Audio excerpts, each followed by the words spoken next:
Anete, vamos logo escutar o Franklin. Bom, em primeiro lugar, eu queria agradecer o Centro Celso Furtado, que claramente organiza esse tipo de evento incomum, no seu grau de heresia. E queria agradecer também a Vanessa pela forma generosa a qual ela se referiu ao indesculpável atraso meu, do Fábio e do Pinkusfeld. Nós não estamos naquela lista porque a gente não entregou o capítulo a tempo e o livro tinha que fechar, não tem nenhum outro motivo. E isso explica um pouco a discussão aqui minha, que é um working very slow progress do capítulo que não houve. Então, e obviamente que nós vamos fazer o completo. Então aqui até, que beleza, está vazia. Não, ainda tem uma chance de eu não ter botado na pasta. Suspense. Estava fora da pasta, mas está no pendrive. Se fosse o Numa Mazar, estava no outro pendrive. Isso aconteceu outro dia, mas deixa eu falar. Acontece nas melhores famílias, como diria o Suma. Olha só, eu queria falar, eu não vou falar de número, etc., não só porque eu não sou o cara dos números nesse grupo, especialmente por causa disso, né? Tem muita gente que vai dar números aí, dos quais eu me alimento. Então, o que eu queria discutir as dificuldades de interpretar as mudanças na política econômica, o papel da política econômica no crescimento e etc., vem, na minha opinião, de três problemas grandes. Eu queria entrar aí. Um deles, talvez o grande galho, é o seguinte: afinal, tem o tal do tripé, né, que é câmbio flexível, meta de inflação, superávit primário. Acabou o tripé, mudou o tripé, não mudou, mas se não mudou, como é que a performance mudou muito? Melhorou, depois piorou, mas aí pode ser que seja só as condições externas, né? Mas pode ser que simplesmente o mesmo sistema foi operado de outro jeito. Só que para você entender isso, quanto foi mudança externa, quanto o sistema foi operado mais assim ou mais assado dentro do quadro referencial, tem um grande obstáculo terrível, que eu acho que é o mais sério, e que a imensa maioria das pessoas, inclusive os críticos, que se dizem críticos do tripé, que na verdade não é do tripé, que eles são críticos exatamente, eles confundem, tanto que não sabem nem o que estou querendo dizer. Eles são críticos ao modelo do novo consenso, que é um modelo, uma teoria. O tripé existe um conjunto de práticas e políticas econômicas, é uma coisa institucional que existe. E as pessoas interpretam ele como sendo, assim, o exemplo óbvio, a Vanessa já deu, as pessoas pensam que o governo controla a inflação via demanda e controla via custos, é óbvio. Mas isso causa uma série de confusões, mesmo das pessoas que admitem esse elemento real, porque elas nunca abandonam a ideia de que, no fundo, existe essa coisa do modelo. Mas isso é grave nas três pernas do tripé. E então, mas por outro lado, como existe, do ponto, não o modelo, que eu achei realista, mas existe o tripé, existe um conjunto de práticas e instituições. Por exemplo, o governo manda para o Congresso uma meta de superávit fiscal que, se você não cumprir ou der um jeito de embromar, você vai preso. Quer dizer, então, existe. Concreta e materialmente, o modelo do novo consenso existe na imaginação de economistas, mas o tripé, em alguma forma, existe. E como ele existe, ele cria consequências. Então, o que a gente está tentando fazer, coletivamente, aqui é só a minha opinião, porque ninguém viu isso ainda, ninguém do grupo, é tentar entender como de fato funciona o tripé no Brasil. Aliás, em outros países que têm genericamente essas três ideias, funciona completamente diferente por características políticas, institucionais e pela vontade política de, dentro da mesma regra, você fazer coisas diferentes. Eu queria chamar a atenção para isso, porque infelizmente nos últimos anos, principalmente desde a crise de 2008, deu um acesso de burocratice nos economistas críticos, por causa do problema da desregulação financeira, etc. Agora, muitos economistas que eram muito críticos de fazer uma economia política acreditam que, se tiver uma lei, uma regra, pessoas vão cumprir e ela exatamente afeta a economia do jeito que está escrito ali, que é uma coisa estranha, porque, por exemplo, por causa da crise internacional, nada que não existe nenhum sistema, mais desregulado que seja, no qual o que o Bernie Madoff fazia fosse legal. E ele fez. Ele fez porque você põe os reguladores que vão interpretar as regras e definir as regras e as leis, como elas são na prática, que tem certos interesses. E se você não for completamente ingênuo, é o básico. Por isso que nosso grupo chama de economia política, não economia jurídica. Então, isso é importante. Como é que funciona mesmo o sistema? A nossa interpretação, as três pernas são meio confusas, né? Eu vou falar dessas três coisas. Sistema de câmbio flexível. O problema que a gente tem com essa questão do sistema de câmbio flexível é que não existe tal coisa em lugar nenhum do mundo, não foi só no Brasil. Nenhum país deixa o câmbio flutuar livremente, mesmo. Nem os Estados Unidos, que poderia, mas não por culpa dos Estados Unidos, em boa parte, porque os outros países não podem deixar o câmbio em dólar mude. Então, a China, o Brasil, o resto do mundo não deixa os Estados Unidos flutuar livremente. Isso não quer dizer, obviamente, por definição, se o câmbio fosse flexível, ninguém acumulava reserva. Vocês já notaram, você deve ter reparado, a montanha de acúmulo de reserva no mundo inteiro. Então, obviamente, mesmo em países onde o câmbio é flexível, como o Brasil. Então, o que quer dizer? Câmbio flexível, você já tem um problema de saída. É flexível e se acumula 300 bilhões de reserva em poucos anos.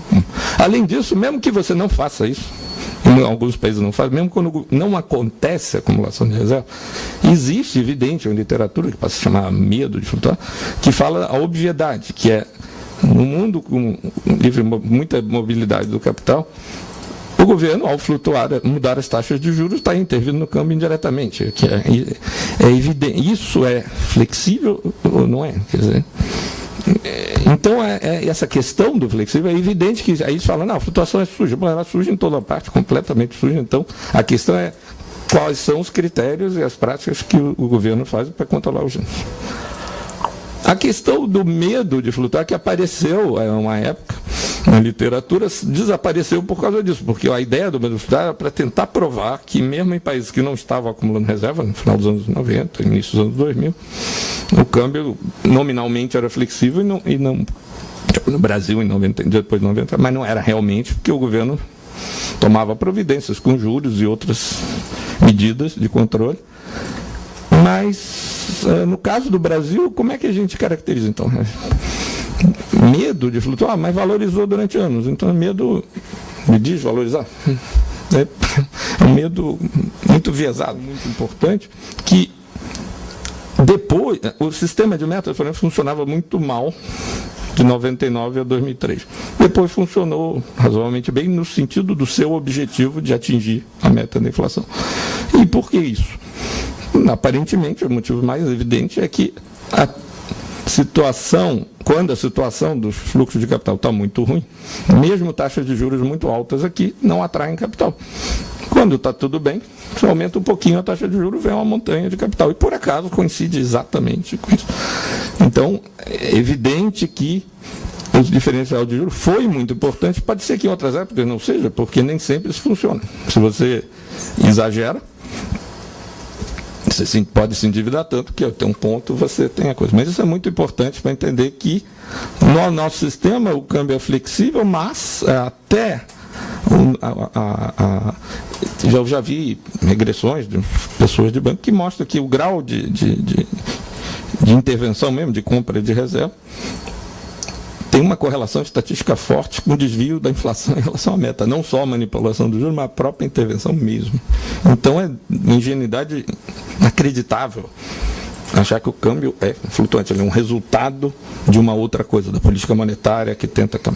A outra coisa é o seguinte, a literatura mais crítica, que infelizmente há uma tendência, o pessoal que fala supremacia dos mercados, por exemplo, alguns amigos lá da Unicamp, eles davam a impressão que o Banco Central é completamente incapaz de controlar qualquer coisa, que a taxa do câmbio do Brasil é determinada, sei lá onde, no mercado de derivativos, em outro lugar do mundo, invertendo a lógica da coisa. Veja bem, eu não entendo nada dessas coisas complicadas, muita gente trabalha aqui no banco e entende muito mais que eu, mas vou fazer uma analogia que bem simples.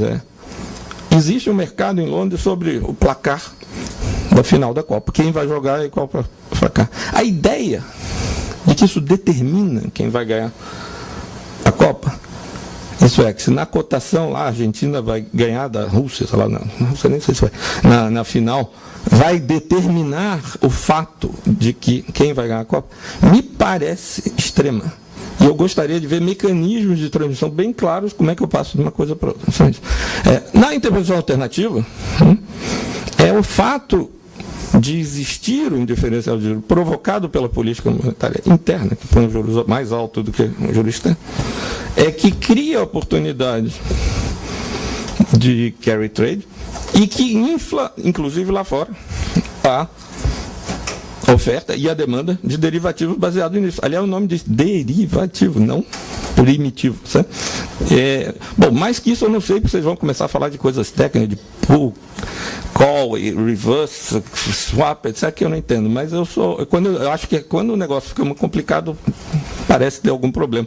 Eu uso a navalha de Occam por absoluta falta de conhecimento de coisas complicadas, por racionalidade limitada minha, não dos agentes. Né? Então, outra coisa que é importante, nesse contexto que é muito importante, que dá confusão nas interpretações, isso vai aparecer na discussão de inteiro. A questão da fragilidade externa, que vem desse tipo de interpretação, normalmente pega todo o passivo externo e faz uns indicadores muito coloridos, cheios de coisa, que tudo que entrou, seja lá como tem entrado, vira fragilidade externa. O que é estranho em vários sentidos. Primeiro, muitas coisas que entraram, o risco cambial é deles, não é nosso. O cara comprou a ação da Petrobras, $1, azar dele.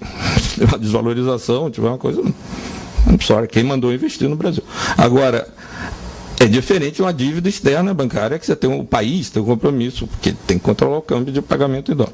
Essa coisa simples, de um lado, torna muito difícil aceitar, coisa que foi dita durante muito tempo, que a fragilidade externa estava aumentando no Brasil, que é forte. Porque os indicadores de dólar mesmo, seja de sustentabilidade, que é a conta corrente ou conta corrente com exportações, seja a dívida externa de curto prazo sobre reservas, que uma é da liquidez concreta, que as reservas do Brasil, como são emprestadas, se forem muito de curto prazo, você realmente não as tem, porque não é sua, vai sumir, mas esses indicadores melhoraram muito.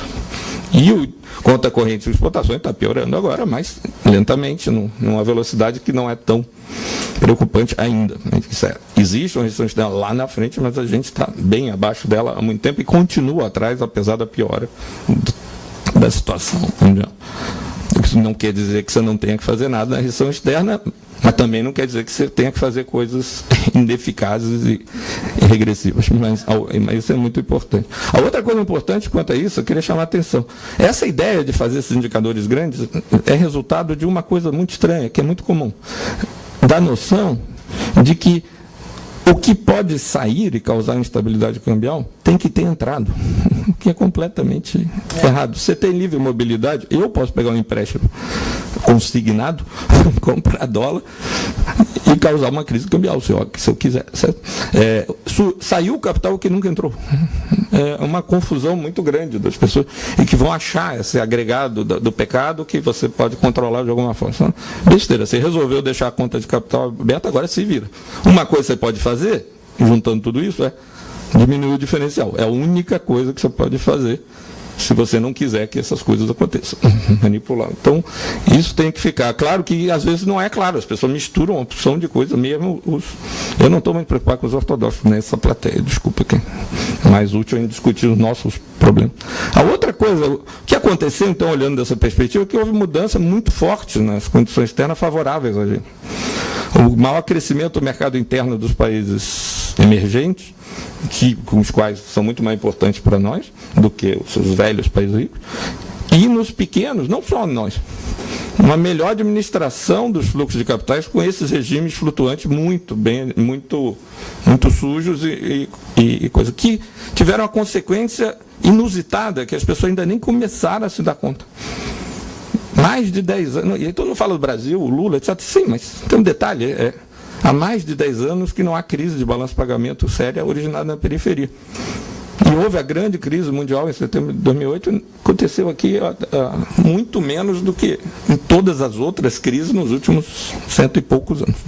Essa mudança é muito importante, obviamente, afetou o Brasil, afetou a Argentina, afetou todo mundo. E torna muito mais tranquila a restrição externa, não no sentido estrutural a longo prazo, mas na coisa do aborto de pequenos surtos de crescimento, porque geralmente a estabilidade cambial é enorme, a inflação é para o espaço, isso não acontece mais. E aí dá para você crescer mais se você quiser e dá para você não crescer se você não quer. Então, isso é que eu acho que é importante a gente entender. Então, o regime mudou a perna do tripé? Não. O que mudou é que se tornou mais eficaz, dado o objetivo central da política econômica com a mudança da decisão externa. A mudança. E por quê? Porque no regime de metas de inflação, o que é. Eu vou falar aqui muito rápido, porque eu falei um pouquinho da coisa fiscal, que no momento é mais importante, polêmica. Essa coisa que já teve muitos trabalhos aí, do Suma, da Júlia Braga, do Pinkusfeld, etc., que confirmaram empiricamente esse tipo de interpretação, que é assim, basicamente, a inflação brasileira segue muito diretamente o canal, o câmbio, o custo da política monetária, que você muda os juros, há uma tendência, quando muda o diferencial os juros, de não mudar o nível de câmbio, sim, a variação do câmbio.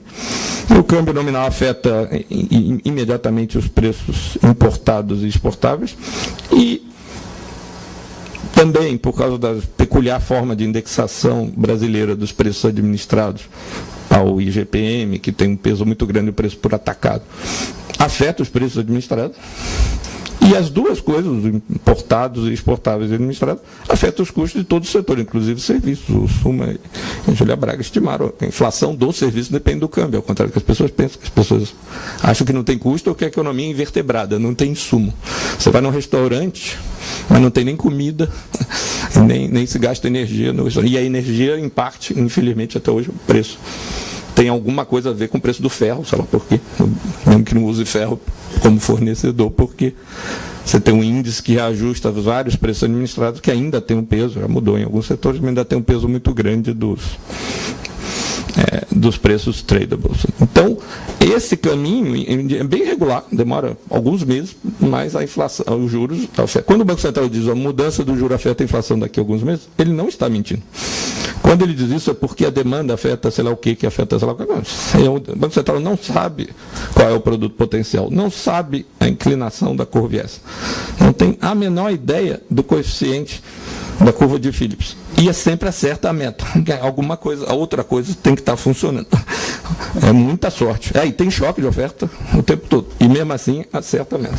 Então, o importante é chamar a atenção que o efeito de juros do câmbio é primário. Na demanda que é efeito colateral, ao contrário do que todo mundo fala. E tem implicações óbvias aqui. Primeiro, a lei de Barbosa, que continua valendo. Barbosa não é o STF, não é o Barbosa da lei. É a lei de Barbosa. Barbosa é o Nelson Barbosa.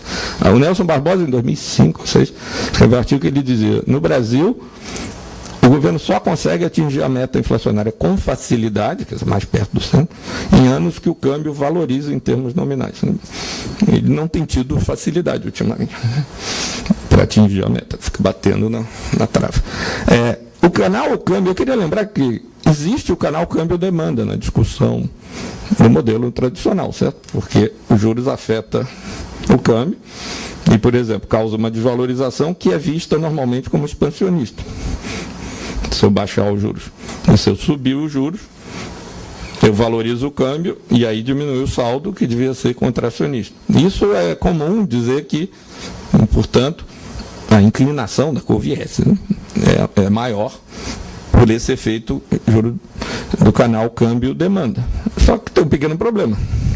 No Brasil, esse canal evidentemente não funciona, porque a valorização, como a própria Vanessa mostrou, pelo efeito no consumo, é muito expansionista. Então, se é o câmbio que está afetando a inflação, não pode ser via o efeito do câmbio da demanda, porque é o contrário. Quando o governo sobe o juro, ele expande a demanda por esse lado. pelo efeito do câmbio no salário. Pode ter um efeito contraditório pela o juro afetar um pouquinho o consumo, mas no final o efeito distributivo é muito maior do que o alocativo. Agora, a outra coisa, então, é que eu queria mencionar duas coisas que é importante para essa mudança, para mostrar como foi desastrada a mudança. Primeiro, as pessoas dizem que os juros não afetam os preços administrados. É mentira. Porque se ele afeta o câmbio, é óbvio que ele afeta os preços administrados. A pessoa está esquecendo que o câmbio os preços administrados são afetados pelo câmbio. Então é uma visão completamente errada da coisa. A outra, mais importante, é que a tentativa do governo de não depender do câmbio foi desastrosa do ponto de vista do controle da inflação, porque quando ele fez medidas macroprudenciais, ele conseguiu controlar um pouquinho o crescimento da demanda, né, controlando o crédito, o consumo, dos bens duráveis, cujo preço em reais estava constante ou caindo. Parabéns. Controlou a inflação muito bem.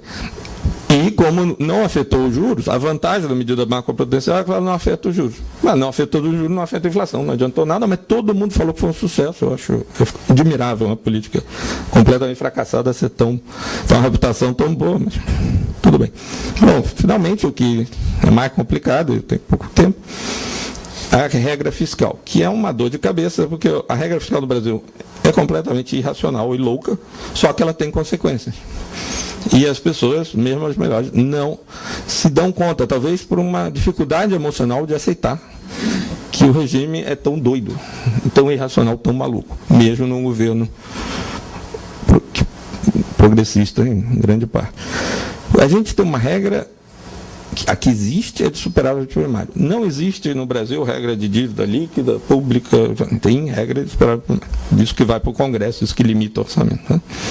Isso as pessoas às vezes não se dão conta. Isso tem implicações importantes e era, digamos, uma dificuldade na discussão teórica da interpretação que foi feita aqui. Que, se você olha a expansão do Brasil nos últimos anos, fica claro que de alguma maneira, a política fiscal contribuiu para o crescimento do consumo e da demanda, porque houve as transferências, houve salário mínimo, etc. Ok, mas espera aí. O meu modelo keynesiano simples, que a colega minha ali, a Tita da FJ, ensina, né, nas aulas de macro, o aumento da carga tributária diminui a renda disponível do setor privado. E dados os gastos, a transferência, óbvio, é contracionista. Ok, mas ao mesmo tempo eu tenho essa regra fiscal, tem esse paradoxo. Tem outro paradoxo, é que eu tenho a regra fiscal como proporção do PIB. No modelo usado pelo um colega meu mais jovem, Mário Poças, junto com a Esther e a Tita, eles põem a regra de superávit primário e, obviamente, o gasto público fica endógeno, a receita também, e a economia não cresce puxada pelo gasto público, porque isso vira uma propensão a gastar e uma propensão a taxar que meio que fica parado ali. Fica ali embaixo no multiplicador em algum lugar, mas não vai. Então, como é que pode ter acontecido? O que aconteceu no Brasil foi uma coisa muito peculiar, é que, de fato, o que a gente tem nós temos uma meta de carga tributária para o PIB e que faz a seguinte coisa, que é a carga tributária menos gastos mais transferências não financeiras tem que ser o superávit da meta. Como o governo fixa uma meta, na realidade, a carga tributária menos a meta do superávit determina, vamos chamar assim, a propensão a gastar do PIB do governo. E aí, mas como é que você atinge isso? Porque em proporção do PIB, você não sabe o PIB. Primeiro problema doido disso é que a variável de ajuste é o investimento. Por que essa equação, você pôde botar essa equação no modelo e ela não quebrou? Porque se errar a previsão, você corta o investimento. É a primeira coisa básica. É muito mais fácil cortar o investimento do que o meu salário. Porque eu sou funcionário, eu não vou cortar. Então, se eu tenho essa regra, cai a arrecadação, mantém a meta de superávit, vai direto, não há a menor dúvida. E por isso que o governo, quando tinha alguma coisa na cabeça, tirou a Petrobras e tentou e fez tentou fazer uma golden rule aqui demais, mas essa é a primeira coisa, ok. Isso é muito importante para entender a dificuldade da retomada do investimento público. Agora, você tira a Petrobras e depois manda a Petrobras cortar o investimento, bom, aí devia ter deixado. Se deixasse, a Petrobras tinha investido muito mais em 2011 do que investiu. Então, aí eu não sei, tirar para cortar é um absurdo. A outra coisa importante tem a ver com esse paradoxo que eu estava falando. Por que, afinal, foi expansionista? Porque, de fato, se dessa forma o gasto público e a receita são ambos induzidos, o que acontece? A carga tributária menos o superávit, a meta do superávit, determina essa propensão a gastar do governo, que é positiva. Certo? Quanto maior a carga tributária ou quanto menor a meta do superávit primário, mais vai aumentar os gastos e vai aumentar o multiplicador. Vai aumentar o super também, mas vai aumentar o multiplicador. E aí o que houve? E aí qual é o efeito? Mas o outro efeito, efeito negativo sobre o consumo, existe. Então o que você tem que ver, o efeito líquido, na realidade, é a carga tributária vezes a diferença da propensão a gastar do governo e da pessoa que é taxada. Então, nesse período, houve duas coisas boas. Se você gastou em gente com alta propensão, o governo transferiu para quem tem alta propensão a gastar e tirou um pouquinho mais de gente que tem menos. E a carga tributária cresceu vegetativamente, como o Cláudio Hamilton mostra, sem novas leis, pela expansão da economia nessa dinâmica. Então o multiplicador foi aumentando um pouquinho sozinho. E quando cresceu as exportações, depois cresceu o crédito, depois o governo tirou alguns gastos e botou, digamos, em cima do multiplicador, e o multiplicador crescia um pouquinho, foi. Na volta, essa decepção com a política fiscal que dá resultado fiscal que devia ser mais expansionista, é porque as desonerações, você está fazendo esse avelmo às avessas. Você está taxando os pobres para desonerar os ricos que não gastam em nada, porque eles disseram para você que vão investir mais e não investem, só investem quando tem demanda. Então, aí a nossa interpretação desse problema é aumento. A grande questão é a diferença da propensão a gastar efetivamente do governo e da pessoa que está sendo taxada para aquilo. E só para chamar a atenção como isso é importante. As pessoas falam que o Brasil cresceu muito pelo consumo, mas esse consumo depende muito das transferências e depende de outra coisa também. Funcionário público. Nós estamos no consumo privado. Quando o FJ contratou o SUMA, o PIB aumentou na hora, no montante do aumento da oferta de serviços de aulas, que é a contratação de mais professor que entra, aumenta o consumo do governo, aumentou o G. Só que o SUMA não poupou todo o salário dele. Ele gasta tudo, eu sei.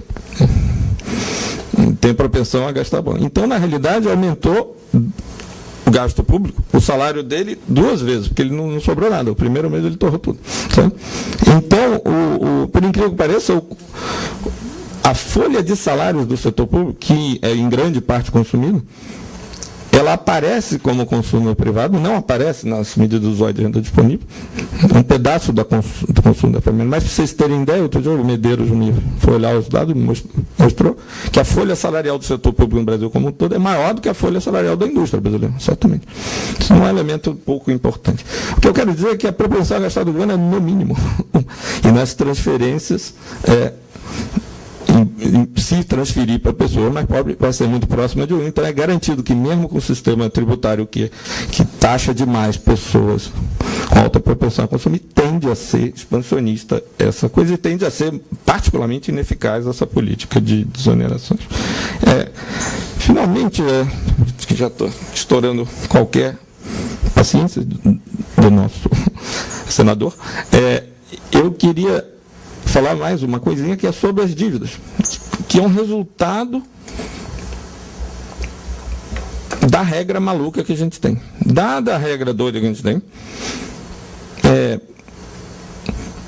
isso tem consequências para a importância ou não da dívida pública, bruta, líquida, etc., que as pessoas estão muito confusas quanto a isso. Primeira coisa é a seguinte, é tão estranho o nosso sistema que é o seguinte, o governo, desde 2006, no mínimo até antes, honestamente quer aumentar o investimento público. Isso atrapalha às vezes, depois corta, fica com medo, mas no fundo, você perguntar para a maior parte dos funcionários públicos que estão trabalhando nos ministérios encarregados, eles querem aumentar. Só que, e, ao mesmo tempo, eles são muito preocupados na coisa de ser responsável fiscalmente e, ultimamente, até parecer responsável fiscalmente. Então, agora, veja bem, quanto custa financiar o investimento público? Custo do capital. Reduzindo o superávit primário. Zero, eu já arrecadei. Quanto custa fazer aumentar a dívida? Selic, que é caro pra caramba. Quanto custa fazer uma parceria público-privada? Selic também, porque o governo tem que fazer alguma coisa. Agora, por que o governo faz a parceria, em vez de fazer? Por que ele não faz só a dívida? É porque vai afetar a dívida líquida, ele não pode fazer. Mas se você fizer a parceria, não é porque é melhor. E tem muita gente que faz no governo e não acha melhor. É que a parceria, o governo cria um special purpose, sei lá o quê, um projeto, sei lá, a ponte. E aí ele dá a parte dele e o setor privado dá a parte dele. Só que o governo tem que dar alguma coisa. Aí ele lança o título. Mas como ele tem um ativo, a dívida líquida não aumenta. E aí o governo faz isso. Mas o problema é que quando o governo faz isso, não só é mais caro a parte dele, como depois a parte do outro vai ter um problema, que a tarifa que o cara vai querer. Primeiro que, se não tiver expectativa de demanda, ele não investe. Então, o governo tem que garantir demanda e tem que subsidiar. Mesmo a demanda que tem, o governo vai ter que subsidiar, senão ou o povo quebra as coisas na rua, que agora eles reclamam, ou o empresário acha margem de lucro baixa. O que, no final, é uma maneira muito pouco eficaz, se eu fosse fiscalista, muito cara e ineficiente de fazer a coisa que tem que ser feita. Mas é melhor do que não fazer, eu concordo. Mas é importante entender como esse mito do superávit primário, que ninguém sabe para que serve, ninguém consegue dizer, ele é para isso, é para baixar dívida, é para aquilo, mas tem que ser mantido, faz as pessoas quererem contorná-lo e gera uma discussão muito doida. Eu preferia que a discussão sobre parceria ou não fosse baseada em termos mais, digamos, microeconômicos, eficiência, etc. E não em financiar mais caro, porque dá para enrolar a meta, que é uma bobagem, mas você não tem coragem de questionar. Quer dizer, é muito confuso isso. E é difícil, às vezes, entender, porque você perde, você sempre supõe que o outro não é competente e louco, mas nosso sistema é doido. E, obviamente, agora, as pessoas estão muito preocupadas com a dívida bruta. Mas a dívida bruta e líquida, esse debate, na realidade é um dos pedaços do que, nesse ambiente aqui, eu prefiro chamar de a maldição de Delfim. É uma lei terrível do Brasil, a lei de ferro do Brasil. O Brasil sempre terá problemas fiscais. Por quê? Porque quando melhora o indicador fiscal da moda, as pessoas mudam de indicador. Isso aconteceu na época do Fernando Henrique, a dívida líquida não podia crescer rápido demais, a velocidade. Depois não, tem que estabilizar ela. Depois não, os superávit primários, que ela estava começando assim. Depois, superávit primário, não, consumo do governo, lembra da época que era o consumo do governo? Depois parou o consumo do governo, a dívida bruta, claro. Então, daqui a pouco vai ser o quê? Sei lá, qualquer coisa.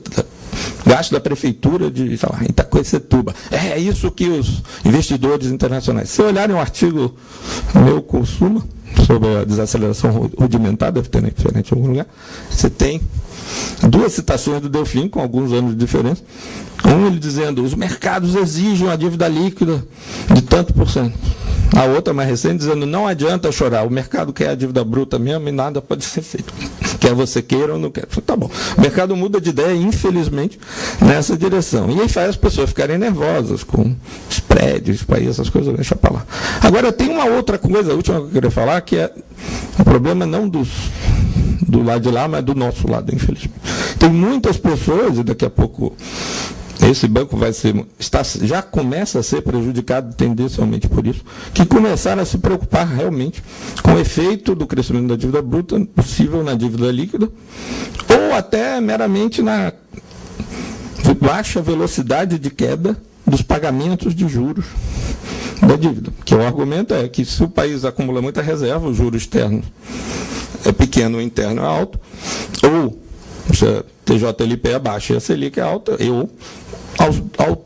ao acúmulo desses fluxos financeiros faz com que a conta de juros, apesar da Selic ter caído, olhando a longo prazo, faça que isso caia devagar.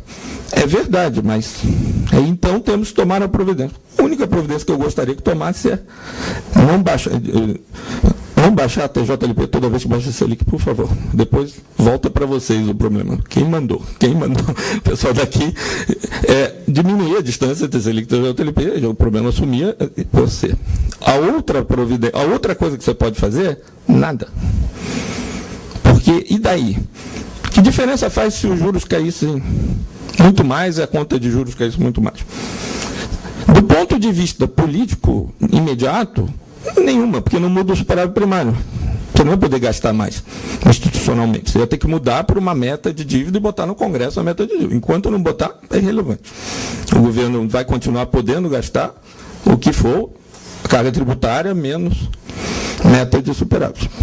Do ponto de vista econômico, o limite econômico para o governo poder gastar mais só ficaria melhor se você supor, que eu acho delirante, que a propensão a gastar de quem recebe esses juros, normalmente bancos e famílias ricas, é igual a dos trabalhadores para quem você vai transferir o dinheiro do gasto público, que é... Veja bem, se fosse verdade que os juros são muito gastos, a curva IS era positivamente inclinada, a política monetária seria altamente expansionista, o que é improvável, porque o que as pessoas, os credores normalmente têm uma propensão a gastar pequeno, os devedores altos, isso é uma hipótese razoável. Então, é irrelevante macroeconomicamente, porque um gasto público que não deve acontecer, ou porque estamos no limite da capacidade produtiva, você não quer inflação de demanda, ou porque a restrição externa não permite, simplesmente não deve acontecer, pronto, sem outro gasto cair. Mas se esses limites estão para fora, os gastos que são úteis e socialmente necessários, devem acontecer, independente se a dívida líquida bruta está crescendo, diminuindo, andando para o lado ou para o outro. Isso é uma bobagem e se cria uma restrição. Então, a última frase é essa. Infelizmente, dado que os limites objetivos da economia brasileira existem, mas estão se colocando, felizmente, por causa do ambiente externo muito mais favorável a gente, muito lá na frente, dá tempo de discutir, dá tempo de ir fazendo aos poucos, a continuação do baixo crescimento e da baixa atuação do governo em coisas que realmente gerem crescimento, à volta do modelo que foi montado antes, é uma decisão política de que tem a ver com o medo do sucesso e não o medo do fracasso. Obrigado.